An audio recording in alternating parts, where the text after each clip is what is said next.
Solusi Barantum CRM membuka peluang bagi bisnis UMKM dari berbagai jenis industri, mulai dari industri retail, F&B, dan lainnya untuk terus berkembang tumbuh. Pada masa ini, bisnis perlu secara ahli mengelola prospek yang berasal dari outbound ataupun inbound dengan sangat hati-hati, karena pelanggan adalah satu aset penting keberhasilan bisnis. Oleh karena itu, data pelanggan perlu dimasukkan dalam satu sistem yang aman, terpusat, dan dapat mengelola informasi tiap progresnya seperti CRM. Hal ini tentu akan meminimalisir data pelanggan Anda hilang tercecer di banyak media karena staf yang bersangkutan resign atau faktor lainnya. Tahap selanjutnya lakukan convert prospek yang berasal dari inbound ataupun outbound tersebut menjadi data kontak, organisasi, dan data penjualan untuk mempermudah tracking tiap laporan aktivitasnya.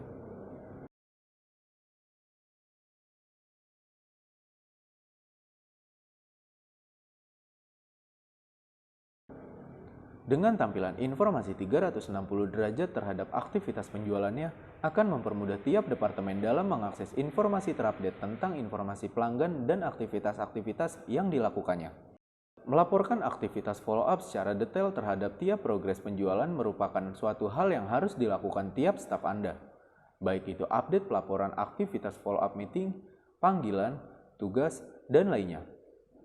Semua riwayat laporan aktivitas tersebut akan terlampir pada timeline berikut.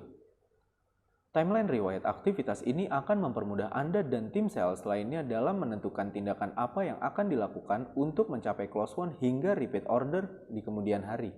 Karena Anda bisa menganalisa pola yang dilakukan tiap pelanggannya. Monitoring semua data penjualan Anda pada halaman board pipeline. Halaman ini akan memberikan akses secara keseluruhan terhadap informasi data penjualan. Dari sisi status stage-nya, durasi lama idle di tiap stage-nya, analisis laporan tiap aktivitas follow-up yang dilakukan sudah efektif atau belum, hingga bisa saling langsung berintegrasi memberikan masukan tiap tim dan departemennya. Anda juga dapat memonitoring data penjualan khusus berdasarkan kriteria tertentu, seperti data penjualan yang sudah tidak pernah di-follow up, yang lewat deadline, hingga berdasarkan stafnya.